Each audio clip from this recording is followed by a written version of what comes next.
வணக்கம். 8ஆம் நம்பர் தலைவர் பேசுகிறேன். இந்த தேர்தலில் அதிமுக படுதோல்வி அடைஞ்சிருச்சு. தொடர்ந்து தோற்றுக்கிட்டே வந்துக்கிட்டே இருக்குது. அதாவது சசிகலா ஒரு ஆட்சி அமைச்சு கொடுத்துட்டு போனாங்க 16.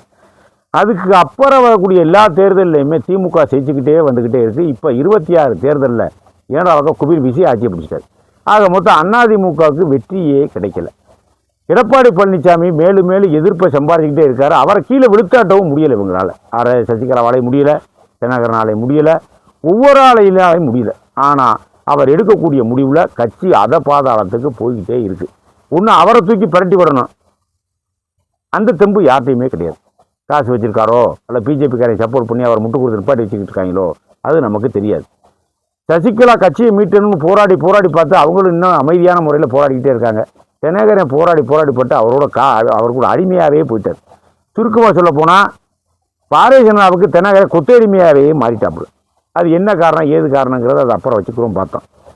தொடர்ந்து தோல்வியில் இனிமேல் கட்சி தேராது அப்படிங்கிறதுக்கு நினச்சி எல்லாருமே விஜய்கிட்ட படையெடுத்துக்கிட்டு இருக்காங்க. அதிமுக செட்டு முதற்கொண்டு போன வாரம் கூட கடம்பூர் ராஜிலிருந்து முன்னாள் மந்திரிகள் அமைச்சர் எல்லா பேரும் சேர்ந்துக்கிட்டு கூட்டமாக போய் பனையூரில் போய் விஜய் அலுவலகத்தில் போய் சேர்ந்துட்டாங்க. கீழ்மட்ட தொண்டையும் சேர்ந்துருக்கலாம், நமக்கு தெரியல. ஆனால் பதவியில் இருக்கக்கூடிய அதிமுகவில் இருக்கக்கூடிய பெரிய ஆளுங்க பூரா போய் சேர்ந்துக்கிட்டே இருக்காங்க. செம்மலை போன்ற ஆட்கள் ஒதுக்கிட்டாங்க. முன்னாள் சபாநாயகர் முதற்கொண்டு அவர் கட்சியை விட்டு விலகிட்டார். இன்னும் கோபத்தில் இருக்காங்க. ஆனால் இந்த எடப்பாடி பழனிசாமியோட கட்சியை பிடுங்கி அவரை விரட்டி விடுற அளவுக்கு தெம்பு பத்தலை. அதனால் வேற ஒரு கட்சிக்கு ஓடுறாங்க. ஒன்று விரட்டி விடணுங்கிற எண்ணம் இருக்குது, அவர்கிட்ட கட்சியை பிடுங்கி வேற ஆள் தலைமை கொடுக்கணுங்கிற எண்ணம் இருக்குது. ஆனால் செயல்படுத்த விதம் தெரியல, யாருக்குமே தெரியல. அதிமுக இருக்கக்கூடிய பெரிய தலைவர்கள் பூரா தெரியல. அதனால் எடப்பாடி பழனிசாமி விடாப்பிடியாக நான் தான் கட்சி அப்படின்னுக்கிட்டு இருக்காரு. ஆனால் அவர்கிட்ட இருந்தால் கட்சி இனிமேல் எதிர்காலம் இல்லை அப்படின்னு எல்லாத்துக்குமே தெரிஞ்ச விஷயமா இருக்குது. நம்ம கிட்டத்தட்ட 5-6 வருஷமாக அதை பற்றி பேசிக்கிட்டே வரோம். நம்ம எல்லோரும் இன்றைக்கி பேசலாம், நம்ம ஆரம்பத்துலேருந்தே பேசிட்டு வரோம். எடப்பாடி கதை இதோட முடிஞ்சிச்சு அப்படின்னு ஆரம்பத்துலேருந்தே பேசிட்டு வரோம். அதே மாதிரி தான் இருக்கக்கூடிய சம்பவங்கள் நடந்துக்கிட்டு இருக்கு. சாதாரண தொண்டை வேறு கட்சிக்கு போகிறத பற்றி ஒன்றுமே கிடையாது. அதை இந்த கட்சியை வச்சு எந்த சகாயமே அடையலை, எந்த பேர் புகழையுமே அடையலை, எந்த பண வசதியுமே அடையலை. சாதாரண தொண்டை அதிமுக தொண்டனை பார்த்து எந்த கலெக்டர் எந்திரிச்சு நின்று கும்பிட மாட்டாங்க. சாதாரண அதிமுக தொண்டனை பார்த்து எந்த ஒரு தாசில்தாரும் எந்த பிடிஓவும் எந்த பிரசிடெண்ட்டும் பார்த்து கும்பிட மாட்டாங்க. ஏன் கும்பிட மாட்டாங்கன்னா அவங்க கும்பிட்ற அளவுக்கு பெரிய பதவி இல்லை, அவன் சாதாரண தொண்டை. அதனால் அவன் போனாலும் சரி வந்தாலும் சரி அவனை கணக்கிலே நம்ம வைக்கவே கூடாது. ஆனால் இப்போ இருக்கக்கூடிய மந்திரிகளாக 10 வருஷம் 5 வருஷம் 20 வருஷம் இருந்தவங்க பூரா இன்றைக்கி எல்லோரும் பறிவிட்டு வெளியில் ஓடுறாங்க. என்ன காரணம்? எடப்பாடி பழனிசாமி தலைமை ஏற்கிறதுல அவங்களுக்கு பிடிக்கல, அவர்கிட்ட கட்சியை வாங்கவும் முடியலை. சரி, இது தேவையில்லாத வெட்டியில் போய் மலடியை கட்டி புள்ளப்பட்டாப்பில் இருக்குன்னு சொல்லிட்டு எல்லோரும் பறிவிட்டு ஓடுறாங்க, விஜய் பக்கம் ஓடுறாங்க.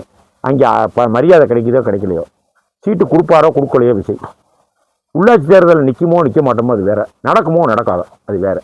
ஆனால் அந்த இடத்துல நின்று இனிமேல் நம்ம சோபிக்கு இந்த இடத்துல நின்று அதிமுக கழகத்துக்குள்ள நின்று நம்ம இன்னும் கம்பு சுத்த முடியாது அப்படிங்கிற இடத்துல அவங்க வேற ஒரு இடத்துல நோக்கி போகிறாங்க.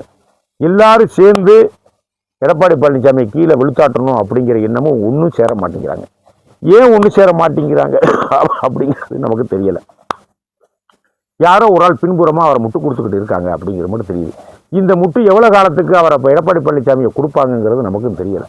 ஏன்னா எத்தனை முட்டு கொடுத்தாலும் சரீர மலை எவனும் தாங்கினதா சரித்திரமே கிடையாது. ஒரு மலை சரீர் யாராவது போட்டு பரணி போட்டு முட்டு கொடுத்து கம்பை வச்சு கட்டையை வச்சு நிப்பாட்டியிருக்கான எவனுமே முடியாது. சரீர மலை சரிஞ்சே தீரும். இது நமக்கு அனுபவத்தில் வந்த பாடம். இப்போ நான் சொல்ல வர்றது என்னென்னா, பெரிய பதவியை அனுபவிச்சுட்டு ஓரமாக கூட போயிடலாம். ஆனால் வேற ஒரு கட்சியில் சேர்றது இருக்கே, அது கொடுமையிலும் கொடுமை, பெரிய கொடுமை.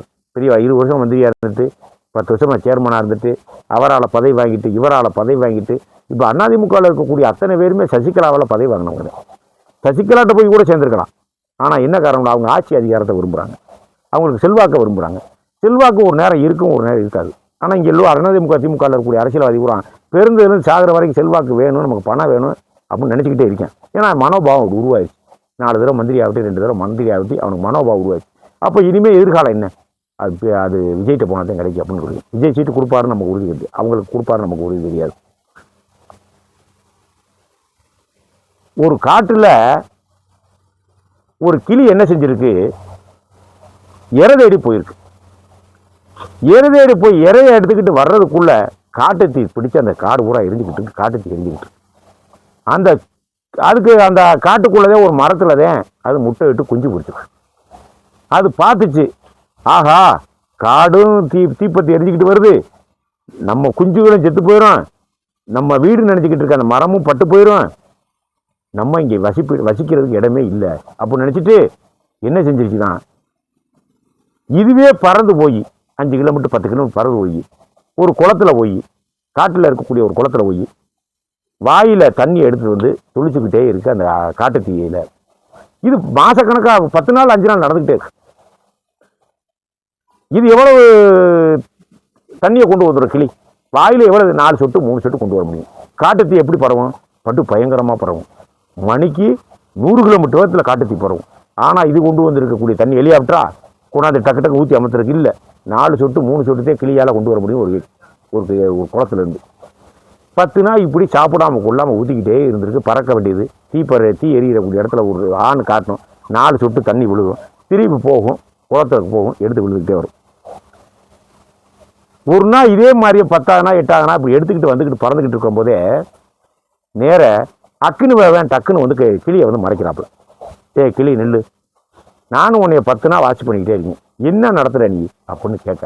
இந்த மாதிரி காடு தீப்பத்தி எரிஞ்சுக்கிட்டு இருக்கு, என் வீடு அதில் இருக்கு, என் வீடு அழிய போகுது, காடு அழிய போகுது, அதனால் அதை நான் தண்ணி ஊற்றி அமர்த்துறி அப்படின்னா அவர் அக்கினி பகவான் சிரிச்சாராம். அதை போமா போ, உனக்கு தெரிஞ்ச எவ்வளவு அது எவ்வளவு அனலாக வந்துக்கிட்டு இருக்கு, எரிஞ்சுக்கிட்டு இருக்கு, நீ ஒவ்வொரு சொட்டா தண்ணி என்னைக்கு அமர்த்துவ, இது நடக்குமா அப்படிங்க. அமர்த்துறனோ அமர்த்தலையோ, தீ அணையுதோ அணையில எனக்கு தெரியாது. ஆனால் நாங்கள் பாரம்பரியமாக காலங்காலமாக எங்களுக்கு இடம் கொடுத்த ஒரு காடு அழிஞ்சிக்கிட்டு வர்றதை என் மனசு தாங்கலை, அதனால அணைக்க நான் போராடுறேன் அப்படின்னு அந்த கிளி சொல்லித்தான். அப்போ அக்கினி பகவான் சொன்னாரான், அடாடா இவ்வளவு ஒரு வைராக்கியம் உனக்கு, மனுஷனுக்கு இருக்கக்கூடிய வைராக்கியம்ல உனக்கு இருக்கு, மனுஷனுக்கு இருக்கக்கூடிய விசுவாசம்ல உனக்கு இருக்கு, நீ அதனால உனக்கு நான் ஒரு வரம் தர்றேன், அடுத்த பிறவியில நீ மனுஷனா பெற அப்படின்னு சொல்லி ஒரு வரத்தை கொடுத்துட்டு அவர் மறைஞ்சிட்டார் அக்கினி பகவான். அது ஒரு கதை. புத்தர் ஒரு இடத்துல போதனை போய் மக்களுக்கு போதிச்சுக்கிட்டு இருக்காரு. போதிச்சுக்கிட்டு இருந்தால் பெரிய பெரிய ராஜாக்கள்லாம் வந்து ராஜாக்களை திறந்துட்டு அரண்மனை அதிகாரங்களை திறந்துட்டு அவற்றை திருவோடு எடுத்துக்கிட்டு பிச்சை எடுக்க பரப்பிட்டேன் புத்தரோட பரப்பிட்டா ஒரு ஊரில் போய் தங்கியிருக்காரு. இதே மாதிரி செல்வந்தே வர்றேன், செல்வத்தை தூக்கி எறிஞ்சிட்டு அவங்க கையில் ஒரு திருவோடு, ஒரு ராசா வர்றேன் அவங்க கையில் ஒரு திருவோடு, இப்படி கொடுத்துக்கிட்டே இருக்கார். அந்த ஊரில் பெரிய பணக்கார வேசி ஒரு பொம்பளையால் இருந்துச்சான். ஒரு பணக்கார பொம்பளையால் வேசி என்ன செய்யுது, புத்தரை பார்க்கணும் அப்படின்னு சொல்லிட்டு இருக்கக்கூடிய தானியங்களை பூரா 10 மாட்டு வண்டியில் ஏற்றி நான் புத்தரை பார்க்க போறேன்னு சொல்லிட்டு வேலையாளோட வந்துருச்சு. பயங்கரம் பெரிய பணக்காரி, ஆனால் வேசி வந்துருச்சு. வந்த உடனே எல்லாரையும் வீட்டுக்குள்ளதான் வருவாங்களாம். ஆனால் புத்தர் வந்து அந்த பொம்பளையால் போய் வாசல் வரைக்கும் போய் வரவழைச்சு கூட்டிட்டு வந்தாராம். இதில் ராஜாக்கள் பூரா அங்கே இருந்த செல்வந்தன் பூரா புத்தரோட மல்லுக்கட்ட ஆரம்பிச்சிட்டேன், சண்டைக்கு போக ஆரம்பிச்சிட்டேன். ஏய் என்னையா நீ, நான் என்ன உன்னை பெரிய சாமியார் நினச்சி வந்துக்கிட்டீங்க, நான் அந்த நாட்டு ராசாயா, நான் அந்த நாட்டு ராசாயா, இந்த நாட்டு நான் செல்வந்தனையா, நான் இருக்கக்கூடிய இடத்துல சாதாரண ஒரு வேசியை கொண்டது பழைய போய் வரவேற்று கொண்டாந்துக்கிட்டு இருக்க, நாங்கள் இவங்க உட்கார முடியுமா, நான் அவளை ஒன்றா அப்படி இப்படின்னு சொல்லி மல்லுக்கட்ட ஆரம்பிச்சாங்க. புத்தர் எல்லாத்தையும் பார்த்து சிரிச்சுக்கிட்டே இருந்தாராம். உங்களுக்கு இப்போதைக்குத்தான் அவளை தெரியும் வேசின்னு, இவளுக்கு முன்னாடி இருக்கக்கூடிய பிறப்பை பற்றி உங்களுக்கு தெரியாது, எனக்கு தெரியும், அதனால தான் அவளை வாசல் வரைக்கும் போய் நான் வரவேற்றேன் அப்படின்னாலும். என்னன்னு கேட்கும் போதே சொல்கிறான், அந்த காட்டில் தீ எரிஞ்சுக்கிட்டுச்சே அந்த கிளிதே அந்த கிளிதே இன்னைக்கு மனுஷருவம் எடுத்து ஓச்சாரியா இருக்கா, இன்னைக்கு ஓச்சாரியா இருந்த கண்டுதான் இன்னைக்கு கடவுளே அவளை கொண்டாந்து சேர்த்து நம்மளை பிறவி இல்லாத ஒரு நிலையை அடைகிறதுக்காகத்தே நான் வந்திருக்கேன் அப்படின்னாலும். எப்படி சொல்லின்னு பாருங்க, எதுக்கு சொல்கிறாருன்னு பாருங்க, கடவுள் எப்படி சொல்கிறாருன்னு பாருங்க. புத்தர் எதுக்கு இதை சொல்ல வரீங்கன்னா, இருக்கக்கூடிய இடத்த காப்பாற்றுறதுக்கு, இருக்கக்கூடிய கட்சியை காப்பாற்றுறதுக்கு தன்னையே இழக்கணும். ஏன்னா அது என்னல் கொடுத்துச்சு, இருக்க இடம் கொடுத்துச்சு. பாட்டேன் பூட்டேன் உன் பிள்ளைய பேத்திய கலெக்டர் எந்திரிச்சு கும்பிடவும், தாசில்தார் எந்திரிச்சு கும்பிடவும், நாட்டில் உள்ள மக்கள் ஊரா எந்திரிச்சு கும்பிடவும், யார் கும்பிடுவா, அந்த பதவிக்குத்தேன். அந்த பதவியை எது கொடுத்துச்சு, அந்த கட்சி தான் கொடுத்துச்சு. அப்படியாப்பட்ட இருக்கக்கூடிய சூழ்நிலை இன்னைக்கு ஒரு சோதனை வந்துருச்சுங்கிறதுக்காக, எடப்பாடி பழனிசாமியை பிடிக்கலைங்கிறதுக்காக அந்த கூட்டை கொளுத்திட்டு அந்த காட்டை அழிச்சிட்டு, அந்த காட்டு எப்படி போனால் போயிட்டு போகுது, நம்ம ஒரு பாதுகாப்பான ஒரு இடத்துக்கு போவோம் அப்படின்னு சொன்னால் நீங்களாம் மனுஷனா? நான் கேட்கக்கூடிய கேள்வி அது. நீங்களாம் மனுஷனா? இருக்கலாம், உனக்கு பிடிக்காத தலைமை இருக்கலாம், அந்த கட்சிக்கு எதிர்காலம் கூட இல்லாமல் இருக்கலாம். அதனால எதிர்காலம் இல்லைன்னா அந்த கட்சியை நீ மடிஞ்சதே ஆகணும். அதுக்காக இன்னொரு பாதையை பார்ப்பியா நீ? சரி, விஜய் கட்சிக்கு ஒரு நாளைக்கு இறங்கு முகம் ஆகும். அப்போ அந்த கட்சி விட்டு வேற கட்சிக்கு போயிருவியா? வேற கட்சிக்கு போயிருவியாங்கிறேன். இதெல்லாம் தப்பு. நாட்டில் இந்த கிளி மாதிரி வாழ கற்றுக்குங்க.